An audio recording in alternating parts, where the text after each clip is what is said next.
एडीटीवी पंजाब देख रहे सारे दर्शकों का स्वागत है। मैं होस्ट तरुण सनोत्रा। आज बात करेंगे brain wave founder director doctor Rama Sharma ji से। मैडम फर्स्टली बहुत बहुत स्वागत है आपका एडीटीवी पंजाब में।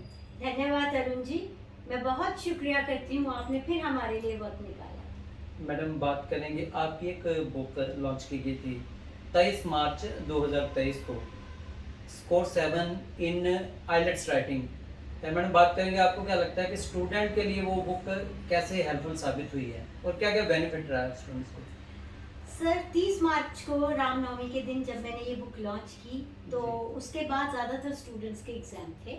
1.5 से 2 महीने वो उसी एग्ज़ाम में फंसे रहे और उसके बाद जब दोबारा हमारे फ्रेश बैचेस स्टार्ट हुए तो 1.5 से 2 महीने के बीच में हमारे 5 बच्चों ने जो एग्ज़ाम दिया है सबके बैंड स्कोर 6.5 से 7 बैंड के बीच में है और किसी का भी बैंड स्कोर 6.5 से कम राइटिंग में नहीं है, जो कि हमारी एक बहुत बड़ी अचीवमेंट है और जिसका सारा का सारा जो रिकॉर्ड है आप हमारे इंस्टा पे देख सकते हैं या फिर हमारे ऑफिस के लीडर ग्रुप पे वो मौजूद है। ऐसे क्या रीजंस हैं कि स्टूडेंट्स के इतने कम समय में अच्छे बैंड स्कोर आ रहे हैं?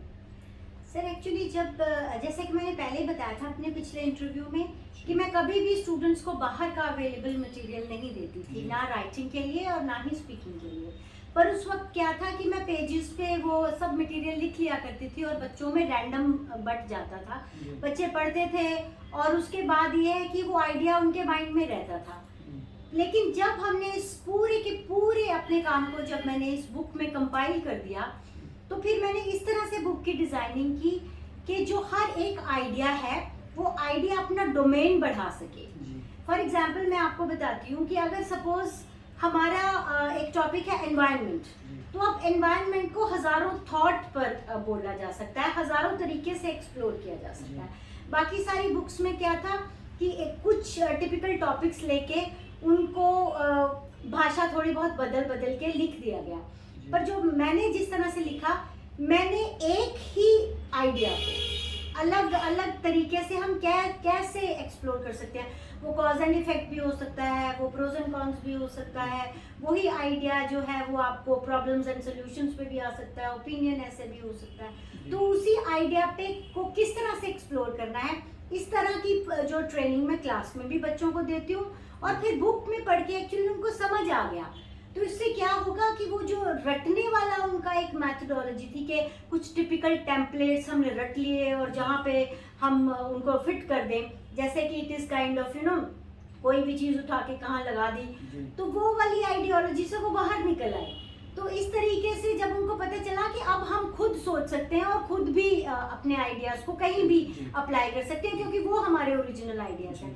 तो यही कारण था कि उस कॉन्फिडेंस ने बच्चों को मार्क्स ला के दिए। मैडम बात करेंगे कि आपको क्या लगता है कि इस बुक की ऐसी खासियत कौन सी, क्या खासियत है इसकी? सर जैसे मैंने कहा, ये बुक जो है ये इसको सिर्फ रिसर्च वर्क में 2 साल लगे। उसका कारण ये था कि मैं बार बार देखती थी कि एक ही तरह के आइडिया को काफ़ी सारी बुक्स में अलग अलग तरीके से लिखा गया है। उससे क्या होता है, बच्चा कंफ्यूज हो जाता है। वो एक जगह कुछ लाइनों को रट्टा मार लेता था, फिर जब उसको दूसरी जगह पे वो डालता था तो वो आइडियाज़ और वो जो उसका लिखा हुआ है वो दोनों मैच नहीं करते थे।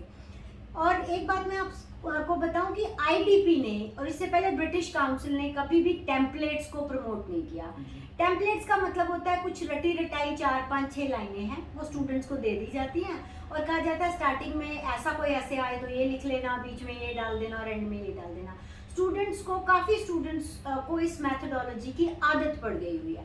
लेकिन इस बुक की खासियत है वो ये है कि बुक को इस तरह से डिज़ाइन किया गया है कि अगर स्टूडेंट के दिमाग में अपना एक आइडिया है, जैसे मैंने बताया एनवायरनमेंट को ही लेके है, तो ये बुक समझाएगी कि अगर एनवायरनमेंट को प्रोज एंड कॉन के उसमें डेवलप करना है तो कैसे, अगर कॉज एंड इफेक्ट में करना है तो कैसे। और सबसे बड़ी बात है, मेरी बुक स्टूडेंट की थिंकिंग और राइटिंग कैपेबिलिटीज़ को इंडिपेंडेंट बनाती है। वो कभी भी बच्चों को ये नहीं सिखाती है कि आप रट लो और काम कर लो। मैंने इसी आइडियोलॉजी पे और बहुत सारे अपने साइकोलॉजिकल मेथड्स को इंड्यूस करके ये बुक बनाई कि कोई भी बच्चा चाहे वो 5 बैंड से शुरू कर रहा है अपनी जर्नी आइल्स की, चाहे 6 से 7 से, ये बुक उसको हेल्प करे कि उसने आगे कैसे जाना है। जी। मैडम बात करें इस बुक की, आपने इस बुक के रिगार्डिंग काफ़ी मतलब कि नॉलेज दी है। बाकी जो हमारे दर्शक हैं एडीटीवी के और स्टूडेंट्स हैं, उनको आप क्या बुक के माध्यम से क्या मैसेज देना चाहेंगे? सर 2003 में जब मैंने अपना इंस्टीट्यूट खोला जी तो भी अगर मेरे स्टूडेंट्स ये कहते थे कि मैम हम मार्केट में कोई बुक्स अवेलेबल हैं उनको पढ़ के हम तैयारी कर लें, जी तो भी मुझे ऐसा बिल्कुल नागवारा होता था सर, क्योंकि मेरे हिसाब से अगर एक टीचर, इंग्लिश टीचर है, वो किसी भी फील्ड में है, कुछ भी पढ़ा रही है, किसी भी इंग्लिश एग्जाम के लिए, जी अगर वो स्टूडेंट को खुद से अपना मटेरियल ही नहीं दे पा रही, उसका अपना कोई थॉट ही नहीं है, क्रिएटिविटी नहीं है, जी तो वो टीचर क्यों है? पहला क्वेश्चन। और दूसरा, अगर मार्केट से ही बुक्स लेके स्टूडेंट्स ने पढ़ना है तो वो किसी भी इंस्टीट्यूट में क्यों जाते हैं? मार्केट में तो बहुत कुछ अवेलेबल है।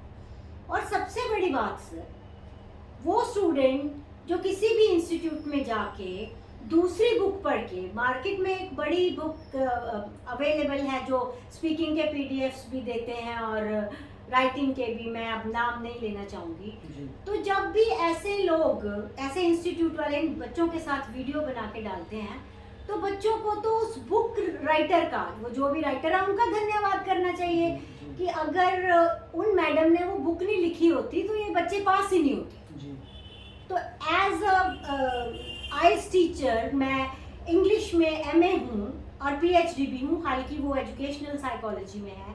मैं कभी भी नहीं चाहूँगी कि सर मेरे बच्चे किसी और का मटेरियल पढ़ें और फिर किसी और के बारे में जाके सोचे हम वहाँ पे गए थे लेकिन हमें वहाँ का कुछ नहीं मिला। जी तो इसलिए स्पीकिंग और राइटिंग का मटेरियल हमेशा से मेरा रहा है और अब मैंने उसको बुक में कंपाइल किया ताकि एक तो बच्चों को फ़र्क पता चले कि जो दूसरी मार्केट में बुक्स अवेलेबल हैं उसमें और मेरी बुक में कितना फ़र्क है, ये कितनी इजी है और सेल्फ स्पीकिंग है। और सेकेंडली, एज अ टीचर जो मेरे एट्रीब्यूट्स हैं, अगर मैं वही अपने बच्चों को नहीं दे पाई, मैंने उनको नेट से उतारे टेम्पलेट्स दे दिए या मार्केट्स की बुक बता दी, तो सर फिर टीचिंग प्रोफेशन मुझे नहीं लगता किसी टीचर के लायक है। तो ये बुक लिखने का मेरा एक मकसद है कि एक टीचर को इतना तो समझ में होना चाहिए कि अगर कोई भी लैंग्वेज का कंट्रोल वो नहीं रखती, चाहे वो हिंदी है, चाहे वो पंजाबी है, चाहे वो इंग्लिश है, और उसकी स्पीकिंग और राइटिंग उसके कंट्रोल में नहीं है, तो एक्चुअल में वो टीचर नहीं है, वो मोर और लेस प्रोफेशनल्स की बजाय बिजनेस पीपल हैं। तो मुझे बिजनेस से ज़्यादा एक टीचर होने में ज़्यादा फ़ख्र महसूस होता है, इसीलिए मैंने ये बुक लिखी। और मैंने आगे भी बोला कि मैं ये बुक्स जो मैंने अभी लिखी हैं इसके अलावा भी बुक लिखती रहूँगी। और बड़ी बात, अभी भी मैंने स्पीकिंग का जितना भी मेरा मटेरियल है, मैंने कभी भी मार्केट से कोई अवेलेबल पीडीएफ स्टूडेंट्स को नहीं दिया, मेरा खुद का मटेरियल है।